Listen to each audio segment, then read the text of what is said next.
Hey, everybody. We're on the lucky 13 today, and you Nice. guys are super, super lucky to have one hell of an individual on with me today. Miss Kelly Campbell, wonderful to see you again, sharing some stories before this, but we'll get into some awesome things. Kelly, I've known now for about 3 years. First and foremost, fantastic marketing mind. But as we get into this conversation, you'll be able to see the sort of the leadership and the consciousness and just the presence of the moment that she brings to the table when you're talking with her is absolutely amazing. So Kelly, welcome today. Thank you for coming on. Really appreciate you. And why don't you just tell us, just to start, I like to do this. Um, our journey started about 3 or 4 years ago, just through a mutual connection. Kelly does a lot of consulting for digital marketing agencies and technology companies. Um, Tell us a little bit about yourself, like the story of Kelly. Like, Oh God. how, how did it start? Like, why did you get into the marketing world to begin with? Kelly was actually extremely successful, sold her agency a bunch of years ago, and has now gone on to the aspirations that Kelly has are awesome, and I'll let her talk about it. But how'd you get into it? Like, what was the impetus to start? Yeah, cool. Well, first of all, thank you. You know that I love chatting with you, whatever the focus is. So where did it all start? I don't know how far back you want me to go, but I kind of always had a lean toward art, graphic design, things like that. And so I knew really early on, like while I was in high school, I was like, this is what I'm going to go to college for, graphic design. And then while I was in college, there was like HTML 101. I was like, what the hell is this? That sounds great. So I literally took like sort of how to code websites class, maybe my sophomore, junior year of college. And I was like, oh, so as I was researching, okay, so where do I want to take this as a career? I was like, wait, so I can still have the creativity and have this other sort of like technology aspect of that, which was super interesting to me because that's my mind is very much a dichotomy of like um, art and analytics, right? So for me, it was like, oh, this is a really natural thing. Mhm. So I would say I would credit that one professor that was teaching that class with sort of this idea of going into that realm, right? Which then became website design and development. Um, and I got a job really quickly out of school that became apparent very quickly that corporate America and I we're not gonna dance very well. We were not gonna be good dance One partners. of the main reasons why I love you. I had that same epiphany a little bit later. Yeah, I mean, I literally was. I love to tell the story of like driving into this, ridiculously opulent building in Bergen County, New Jersey, riding my motorcycle, walking in and like flipping on like Ani DeFranco in my office, and everyone was like, "Who is this girl? Like, this is not. We don't jive, right?" And what I noticed was that they valued my work, but they definitely didn't value my voice. And so I don't know if that was because I was a woman or because I was queer or I was young, right? So it could have been all of those things. And I was like, oh, so I feel like I'm not really being taken seriously. And I also am noticing, because I have very good observation skills, I'm noticing that there's a lot of inefficiency in the way that they run this business.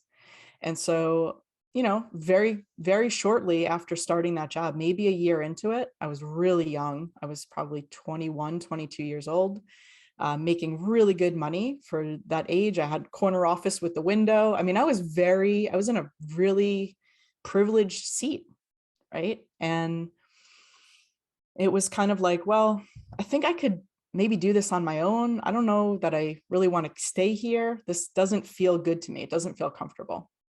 There was also a little bit of like Me Too stuff going on with the owner of the company. So um, that also was a pretty good driver for me to say, yeah, this isn't my, you know, comfort zone. Um, so I literally, this will show you how old I am, even though I look young. I literally opened up the phone book one day and I started at A in the business section. I started calling different companies to ask, like, do you have a website? Do you do email marketing? And I literally made 3 phone calls. I booked 3 appointments and I got 3 clients. And I was like, this is easy. Yeah. So, so that's kind of the start of it. And then what I did was I built up a little side hustle or a business until the point where I reached, I was the point where I was making the same amount of money on my side hustle as I was in my full-time job. And then I was like, peace Deuces. out. Yeah. Yeah. So Um, getting into that part really quickly, because I think yeah. before that idea escapes for everybody out there, because the same thing kind of happened with me. It was like, all right, I'm gonna go hustle and like hustle, get out there. A few people that we knew in like the town that I grew up in, and I like Mhm. they felt bad for me. For any young entrepreneur out there, what Kelly's saying, there's a certain nuance to it. It is not that easy to do this, and I want to put this out there as like as like a PSA. Like how you do it, and it was a very different world back then too. Well, I was just going to say that it was a very different world. I mean, most of those companies that I called didn't have websites. They didn't even have an email address, right? That's why I had to call them. Right. So it's completely different landscape. But what Kelly also forgot to mention here is that the phone book that she was using was actually 6 years old. So she's 6 years younger than what she's saying. So you like that, huh? I did. I can't stress enough what you're talking about here, because as you're going through that, like that friction, like Mhm. I had the same thing, and it was a little bit different. I started in a big company, then came to a smaller company here in Jersey when I got married, and then started this. But ultimately the journey kind of is a parallel path in that the friction that caused you, and I want you to talk about this a little bit more because you do a really good job of it. And it's taken me, DSM will be 15 in February. And it took me like 14 years to really understand this, is that friction that you start something and that passion, and ultimately what you're going to find out. And there's a reason I wanted to talk about it, the ease of what you're saying and why you're saying it. Yeah, it was a very different time. Technology wasn't where it was, but also learning that as easy as it comes is as easy as it can go. And one of the best quotes that I ever learned, and I preach this everywhere. I preach this to the young people that come to DSM. I had a client years ago that came to me and said, "Congratulations, you won the account. This is the first day of you losing the account." And that struggle and that friction and working through it, and ultimately understanding the vulnerability that goes into being a good leader, Mhm. and not just with your team, but with all of your surroundings. And post after post and idea after idea and podcast after podcast, that is why I have such a tremendous amount of respect for you, Thank you. because you don't sugarcoat things. They are what they are. They're there for a reason. They're not always easy, um, but they serve a purpose. And Mhm. one of the big reasons why I brought you on Homage today, and why I wanted to thank you outwardly, is because a lot of the messages you don't get. Kelly and I don't get to talk. We talk maybe like once every other month, once a quarter. I don't think you understand the impact you have, or maybe you do, because you are self-aware to the point where I haven't seen a lot of people, but you've helped me so much just in the messaging. Like I don't need to talk to you to get the Mhm. message and be like, okay, stop, and strip it down, kind of like what we were talking about right before we got on, Yeah. about that, like stripping it down a level and being like, okay, why am I doing this? Yeah. And that is you've gotten me through a lot of binds and a lot of pickles. So for that, I wanted to thank you. And I just wanted to make sure I got that in um, before I lost my train of thought. Thank you. Thank you. Well, I mean, I appreciate it. I mean, it's humbling to have that kind of like reflected back at you, right? Like I'm a super emotional person, and I like embrace my emotions. So like I could even like tear up even hearing that, like that impact, has been so at the fore for you. Um, honestly, I think it's one of those situations where had I not gone through all the things that I've gone through from prior to the agency, the 14 years of having the agency, and everything that's happened in the last, 5 years since then, yeah, I definitely wouldn't be where I am today had I not started to be super introspective, right? And started asking myself those bigger questions. You and I have talked about, many times the fact that the reason why I even sold the agency was because I was doing really well by all accounts, by the standard of, what success looks like, how many employees I had and our revenue and the names of the clients on our roster. And all of that looked really good from the outside, right? I was married, I had a house and a dog and, the whole nine. And I was so unhappy. Like I was miserable. I was super uncomfortable in my skin.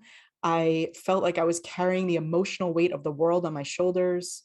I was waking up, at night, just, yeah, unable to sleep. I mean, the amount of stress and discomfort and mental angst that I was going through, I would not let anyone see that. Like I got so good at wearing that mask and like presenting that facade and that veneer that when I sold the company, everyone was like, what? Why would you do that?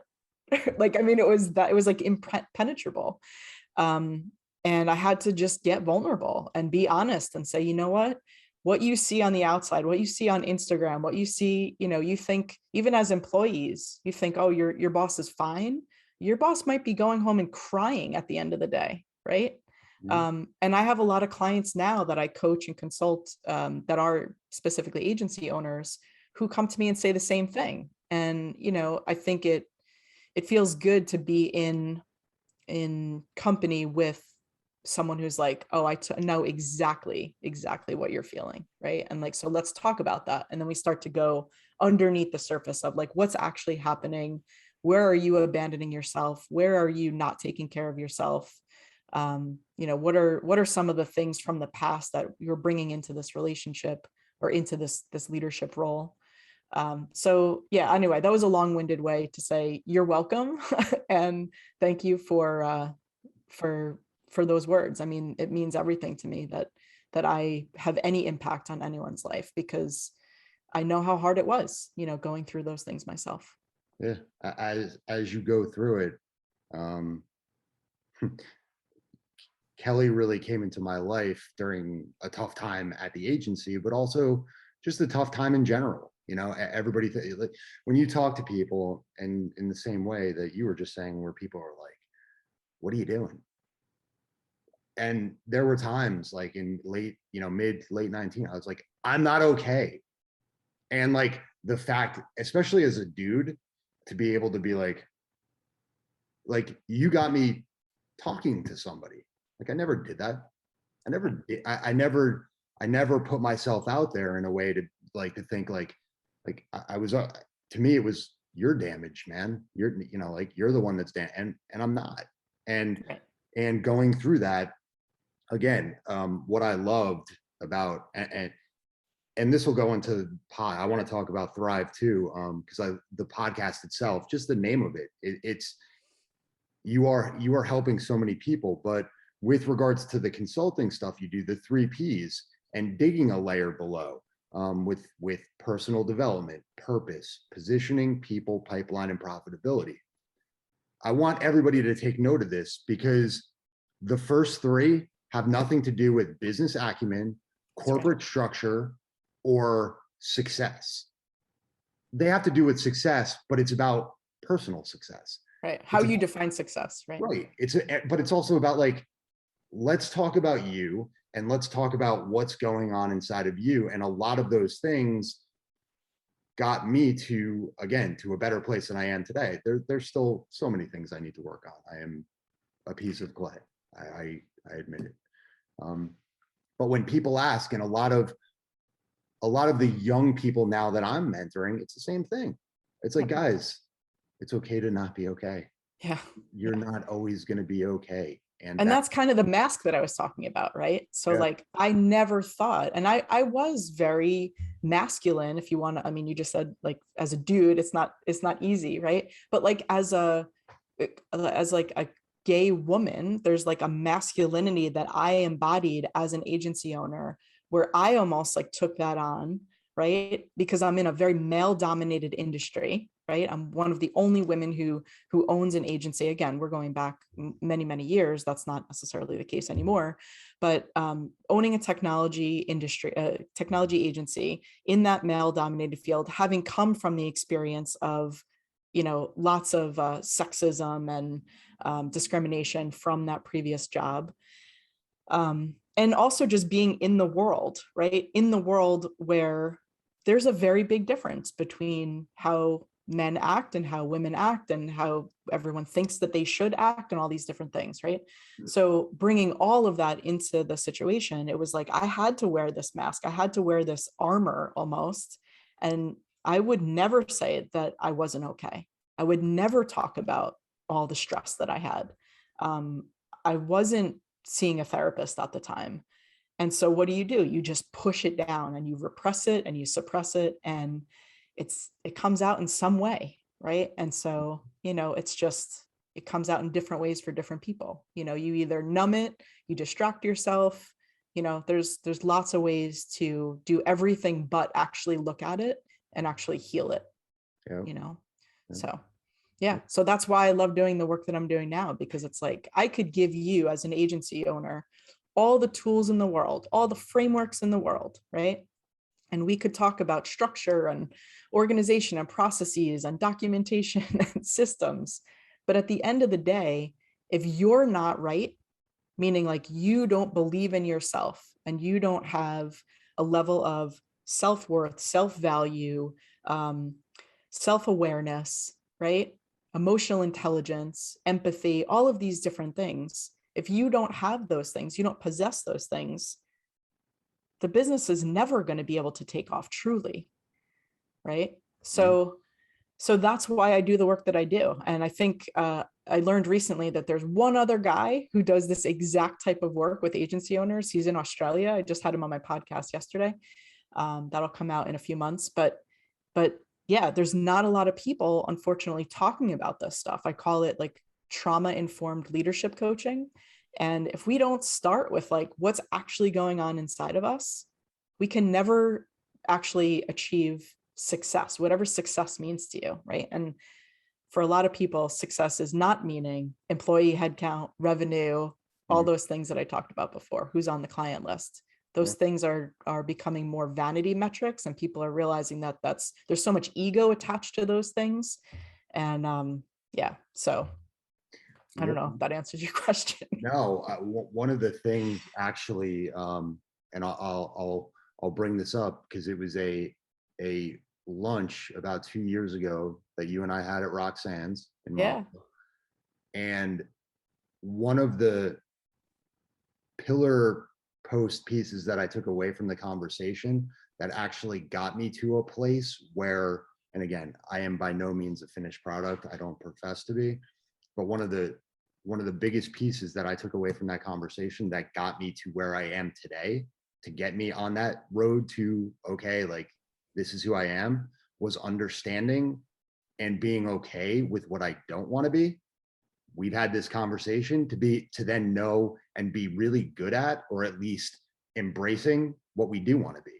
Like for me, as you grow and as the Inc. 5000 awards, or you know, the whatever it is, whatever accolade comes, like we got to a place that year where it was like, I don't want to grow this to like 50 million. I like when you start, the reason why I was bringing that up about like when you said when you start, it's not that easy. Like when you start, you're like all these successes, just everything's new and everything happens and you're Right. like, oh my gosh, this is easy. Like I can do this, like I can do this tomorrow and again and again and again. Like let's land 5 clients a week. Like this is simple.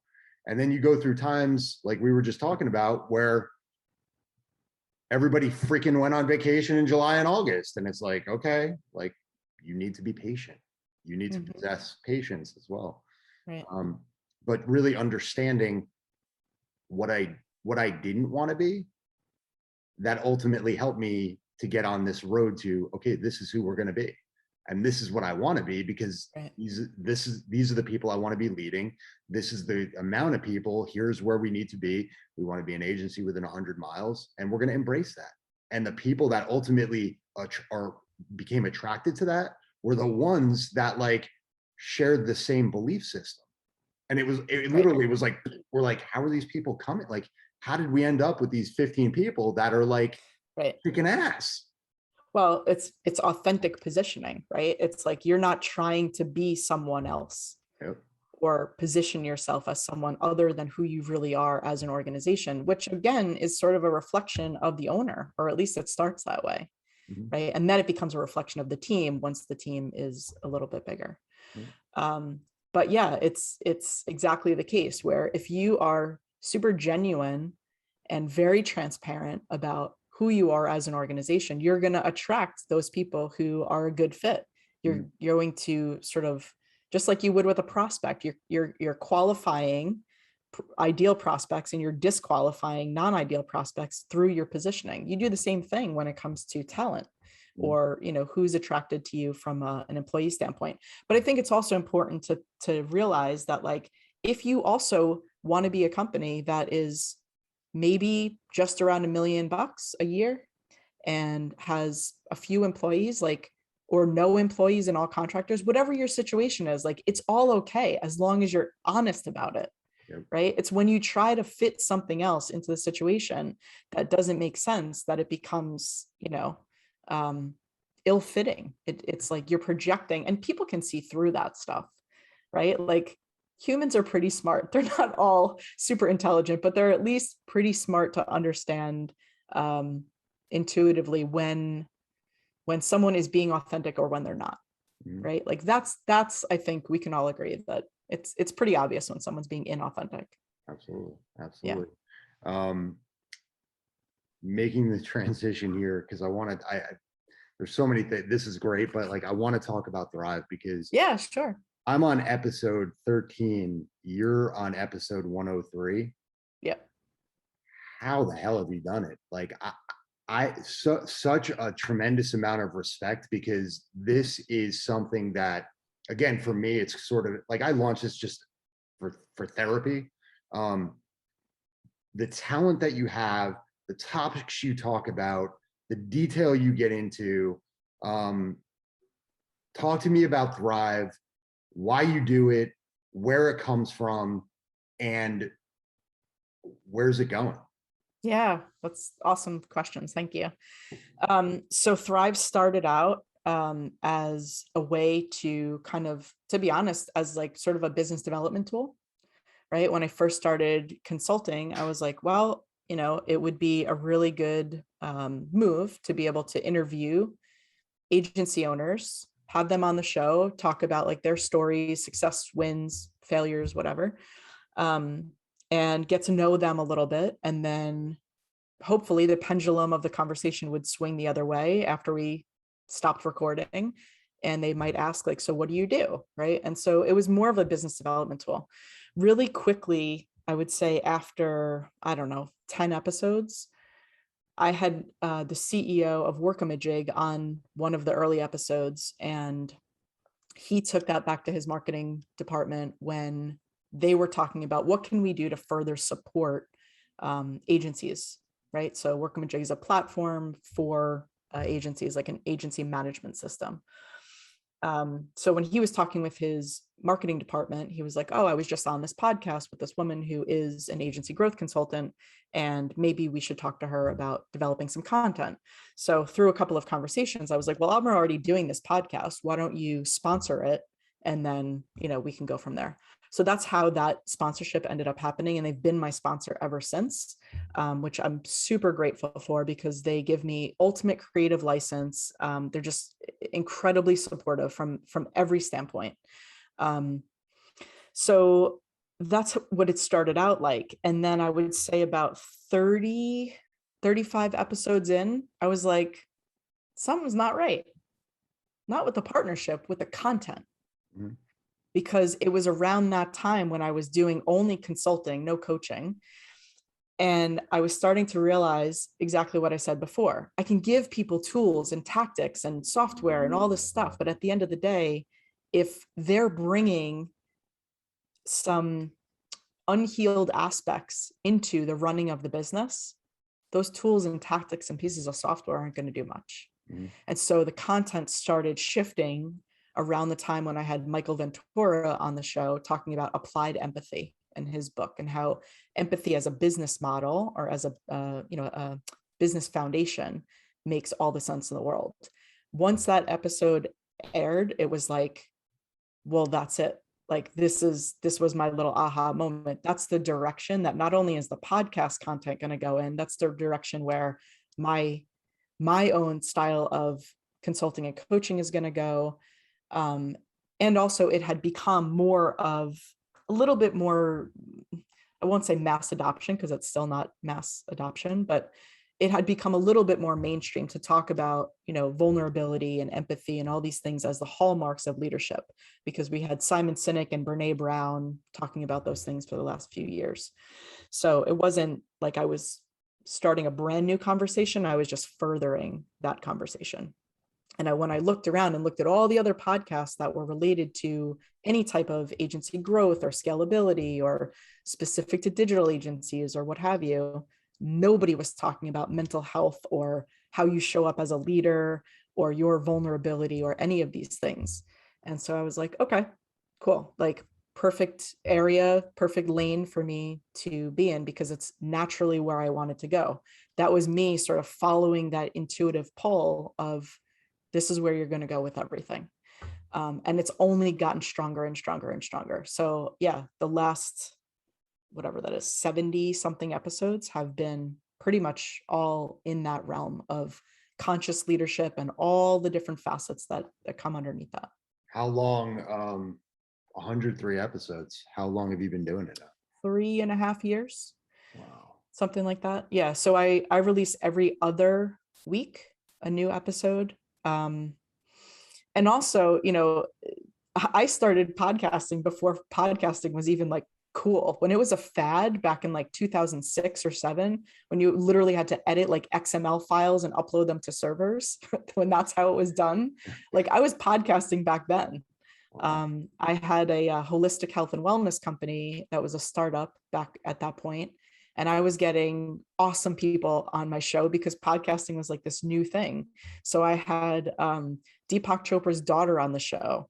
I had Mayim Bialik, who everyone knows from The Big Bang Theory, but she's actually at that point was like a spokesperson for the Holistic Moms Network. So I was able to pull in guests that I was like never in a million years thought I'd be able to talk to, just because of the medium, right? And we ended up becoming the #1 show in the health and wellness category for a year straight on, it was called iTunes at the time, but what would be now Apple Podcasts. So, and I loved it. I loved having these conversations. So it was a really natural thing once I started consulting and coaching again. Wow. To do that. Showing our age too. Prior to Big Bang Theory, she was Blossom, and now she's Yep. the co-host of Jeopardy. That's right. I just saw that yesterday. That's right. And so now I'm showing my age too. I still have a voicemail because there was like a meeting discrepancy for when we were going to record the show, and she left me this really sweet voicemail, and for all of this time I have not been able to delete it. I still have it on my phone. That's amazing. That's absolutely amazing. So Yep. Okay, so Thrive is going, you're doing this agency consulting now. Like, what is it now, a year ago? Feels like a year ago. Has it been a year with Conscious Leadership? So Consciousness Leaders was actually just launched about 5 months ago. 5 months ago. Yeah. I started it about a year ago, but 5 months ago is when the website launched. Yeah, in COVID, it felt like 10 years ago. Sorry. Everything. Yeah. I remember the post going up on LinkedIn, and I was like, damn. I was like, does she sleep? I was like, I sleep a lot. Kelly doesn't sleep. All she does is like launch new things. But so this collective, it's a global collective. I want to make sure I get this right, of diverse and trusted experts helping organizations create lasting positive change. That's right. That is you. For the people that know you, that is like you in a nutshell. But, and I remember going back to this lunch at Roxanne's too, about, you were very concise about like where you wanted to go, like the TEDx, like doing, like, this is where you were going, and remembering those things. And in true fashion, the guys are cutting the grass outside. So Oh, it's all good. this is the audience. This is how we roll. Talk to us about this collective, um, how it sort of came together, and what you want to do with it. Like, this is a very, very powerful group of people, that from a mindset standpoint, anybody that is not familiar with Kelly and what she's doing, go back in time and listen to Thrive and listen to these podcasts. And one of the great things about it is sort of the malleability. Another really big thank you to you is I was never very flexible in my thinking and how to follow certain paths. Like, don't be so rigid about things. And so Right. this collective and what you're bringing together, the relationships, the people, the powerful messages, like, talk to the audience about it. And like, where, like, now it's powerful. Like, what are you doing with it in 5 years? Like, how is it's gonna blow people's minds? Yeah, yeah. I love to talk about it because it definitely feels like it's clearly very present for me, but then it's also, I believe, my future. And honestly, the future of the workplace. I do want to highlight something that you just said though, because I think it's really important to put a pin in it. This idea of this like rigid mindset and like, this is the path that I'm on. I'm not going to, deter from it. I'm not going to deviate from it.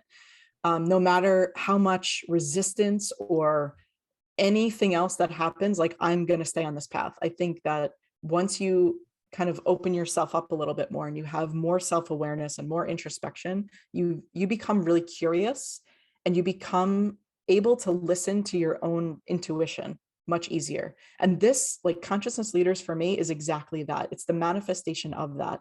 If you had told me 5-6 years ago that I was basically going to be like an agency therapist, I would have laughed at you. If you told me I was going to own like a representation agency for conscious leaders, I'd be like, what are you talking about? Like, that sounds bonkers. But I think it's about listening, right? Like, deeply listening to where you're being pulled, because you know in your body what resonates for you. So I just wanted to highlight that because you said it. And I remember feeling like that when I owned my agency. It was like, no matter what, I don't care if we're like financially, whatever the situation might be, I am doing this. And got to the point where it broke me. It really broke me. I mean, I had kind of like I wouldn't call it an ego death, but it was certainly like some kind of spiritual awakening. When I sold that company, it was like, I felt completely broken. And building yourself back up from something like that, whether it's a divorce or a death in the family or some kind of, near-death experience, like whatever the thing is, because everybody has things like this. Sometimes people have multiple things like that throughout their lives. But when those things break you, you do become more curious, you do become more open-minded, and then you start to listen to yourself. You start to listen to that kind of inner voice. And so consciousness leaders is that. It's me listening to that inner voice. And so what it is a representation agency where I represent speakers, authors, coaches, consultants, and workshop facilitators who happen to be primarily from what I might call untapped communities. So people of color, LGBTQ, people with disabilities, and women. So that is the composition of the collective. They're from all over the world. We started out, I launched the site with 30 members, like 30 collective members. It's now up to 70, just 5 months later. And my plan is to grow it to somewhere ultimately between 500 and 1,000 collective members, because I want to keep it really curated. These are people who have expertise in all sorts of different things. So leadership development, empathy. I mentioned Michael Ventura before. He's in the collective. Resma Menachem, who wrote My Grandmother's Hands. A lot of people might be familiar with that book. It's been on the New York Times bestseller list for a while. People like this, right, who are doing trauma healing, leadership development, any diversity, equity, and inclusion training and workshops and facilitation and things like that. Anything under the realm or the umbrella of conscious leadership, which basically means we're valuing people and planet alongside profit, right? Not profit above those things, but alongside those things. How we lead these organizations and think about things other than our own wallets, and our own legacies. That's really what conscious leadership is all about. So there's lots and lots of categories, probably about 80 different topics that we cover on the site at this point. Mental health in the workplace is a big one right now, because there are so many people who are really anxious about coming back into the office with the new coronavirus variants and things like that. There's questions about vaccination status, and is it going to be safe for me to sit in the same office with my peers, even if I'm only going in the office 2 times a week, right? So there's that, there's anxiety, there's stress. There's been no separation between work and life because we've all been working remotely for the last year and a half. So that takes a toll, right? Organizations are now realizing, oh man, if we value our people, which is basically our greatest asset, especially in the service-based businesses, right?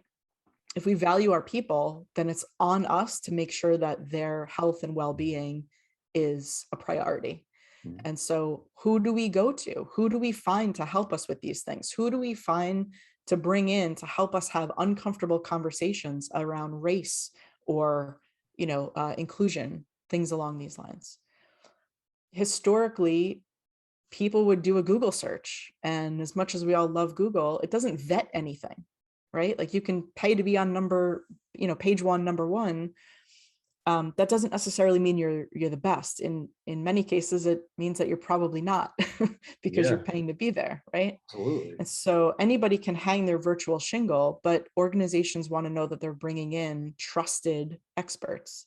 And, just to be very transparent, there is more of an awareness about bringing in people who are BIPOC, LGBTQ, people with disabilities, and women, because we realize that that has historically not been the case. And so we're trying to remedy that situation. Organizations are more aware of that, so they're making a concerted effort. So when I looked around and I was like, well, where is the one platform, the one place where organizations can go to find these kind of experts? There wasn't one. So I was like, cool, I'll build it. And so that was it. And so here we are. So here we are. That's awesome. And so 5 months in, we are finally starting to rank really well for probably 20, 25 different key search terms. Starting to get a ton of leads in from organizations that are finding us, starting to get really good press. I've had a couple of things in Forbes. I just had something come out on Thrive Global today. Fast Company is coming up soon. So there's some press happening around it. And yeah, my vision for it is that this could become one of, or the first to market platform where this is the charge, right? This is hey, we've vetted all of these people, and these are the people who are going to be able to help implement organizational change that is going to be lasting. It's going to drive better results because it's valuing the people behind the scenes. We don't expect HR folks or leaders to have all the answers, right? That's another tenet of conscious leadership. For me to be vulnerable enough to say, I don't have all the answers. I need your help. I need the help of someone else, right? Those are the folks who will come to this site and say, I might not know who I need. I can do some searching, or I would love to have a conversation so I can tell you what my situation is, and then maybe you can recommend one or more people from the collective. I love having those conversations. I just posted something last week. I don't know if you know Darren K. Roberts. He's down at the University of Austin. Okay. Really awesome dude. He was an NFL coach, went to Harvard Law, and then ultimately started a program at the University of Texas for entrepreneurship. And he does a newsletter. It's called Stay in the Deep End. He does it weekly. And he said last week, one is understanding and being vulnerable enough to say you don't have all the answers. And two is being comfortable enough to accept the guidance and feedback to be able to resolve them. Right. And for a lot of leaders, myself included, not the easiest thing to do, because everybody Right. is looking to you to be like, yo, dude, what do you think about this? And I'm like, I used to be like, let's try this. And now I'm just like, I don't know. What do you think? And then let's get a collective, and then we'll Right. figure it out together. Because Right.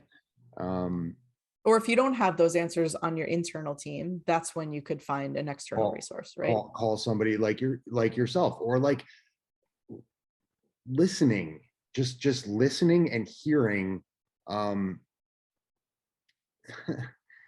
It's very simple. Like, guys in the audience, listen up. When you realize that you have a resource, someone like a Kelly, or the folks on the consciousness leaders team, put that to use, because the other part of it that is absolutely, it's like 1,000-pound weight gets lifted off of your shoulders, Mhm. is understanding that there are resources out there. Like, we're a global collective. Like, that's how the world works. We're not meant to be islands. Right. We're not. Right. And, you know, when Zinka came in, when Charlene came in, and I was finally able, when you grow a business too, it probably started with you. When you start small, you're doing everything. You're like, you got to be doing this, you got to be doing that. And when you finally are okay, when you said that, and when I said it before, and then you played upon it, that rigid, like, you put the blinders on and that's it. Yep. Yep. The most gratifying and the most freeing step is actually taking one toe out of that rigidity, because not only do you realize, like, oh my God, like, I'm broken, but it's like that weight that you felt, that weight that I felt, it kind of like, it dissipates. Yeah. Like, oh my gosh, there are people here who like want to help me and want to listen, and I don't have to be alone, and I don't have to have all the answers. And like, but that first step is always the hardest.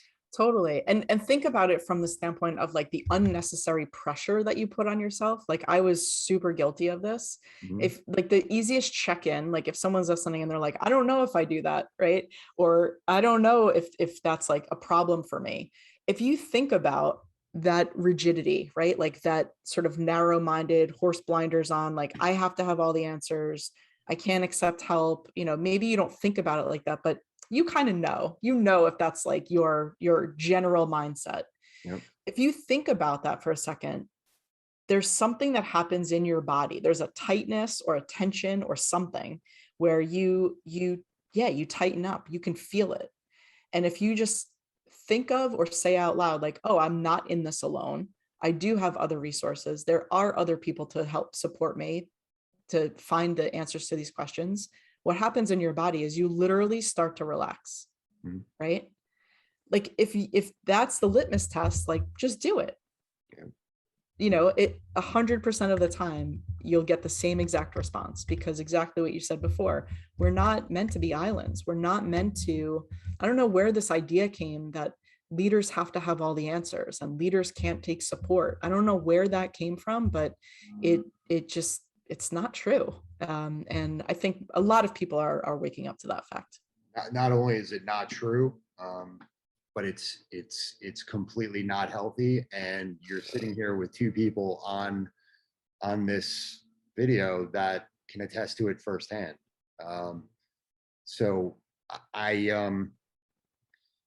I can't say thank you enough. As we wind down here, I'm going to give you a few minutes to kind of talk about like what you want the audience to know, and have your place. But from my heart, and I mean this with total sincere gratitude, thank you for what you are doing, for putting yourself out there the way you do, and for just being a beacon. And I don't know if that's your intention, but you have helped me so much with my mindset, with the way I view the world, with the way um, I've started to take care of myself.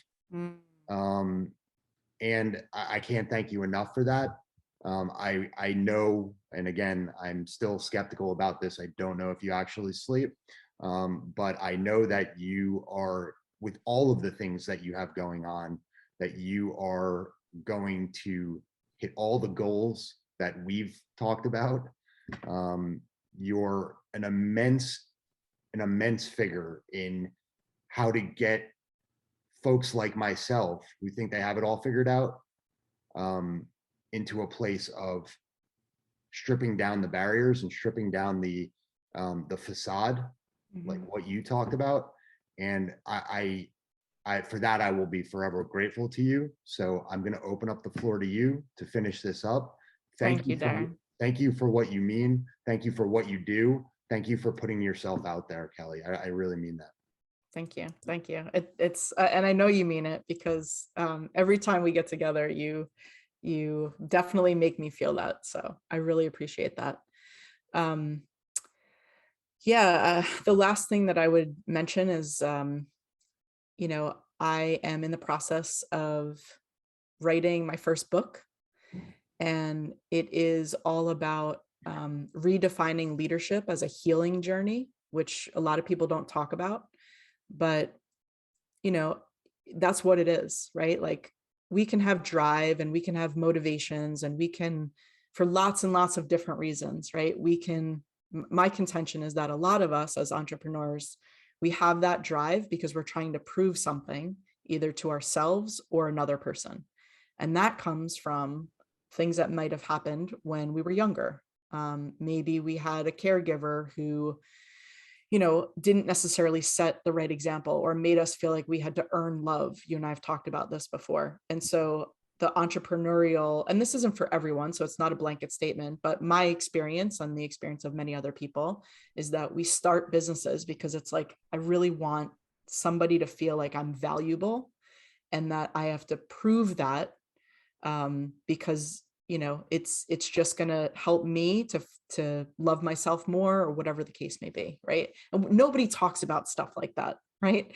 But I think that I am in a good position to write that book, and I'm like 3/4 of the way through it, and I'm excited about that. It'll probably come out in 2023. I will absolutely send you a copy. um, and so I guess I would just leave it with anyone who's listening to this, just get curious, right? Like just start asking. That's the simplest way to start all of this. If you're wanting to be a little bit more self-aware, or some of this stuff you're feeling resistance to, any of the stuff that Darren and I have talked about today, if you're feeling resistance to it, that's a really good indication that you might want to actually start dialing up that curiosity. So just asking yourself simple questions like, oh, it's interesting. Why did I react that way when that employee said that, or when a client emailed me that, this particular language? Why did I have the reaction that I did, right? Just curious. Where might that have stemmed from? Um, you know, is there a way that I could have shown up a little bit differently in some interaction with someone, right? Recognizing our own behaviors and our own language, it all comes from somewhere. So what I'm going to say is it's not your fault. If you believe that there's something about you that's damaged or broken or whatever, it's all untrue. It's the result of trauma in your body, in your childhood, things that have happened some point in your life um, that are just unhealed, right? And so you have an opportunity to just start by getting curious. And that's where the whole journey starts.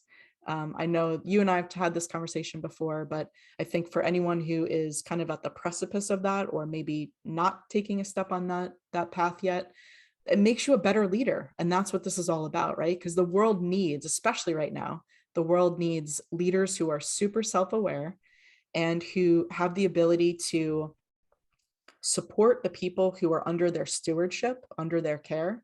That's what it's about, right? Like a leader's job is not to create more followers, it's to create more leaders. It's not to highlight their own legacy, right? So if you believe in that, if servant leadership or conscious leadership is something that you might be interested in, just start with dialing up the questions. And, obviously I'm always happy to answer questions or hop on a call or whatever the case may be. So I'll leave it there, but I think that's a good first step. And I'm going to put the cherry on top here by saying, playing right off of what Kelly did, with regards to servant leaders and empathetic leaders are out there creating more leaders. Pay it forward.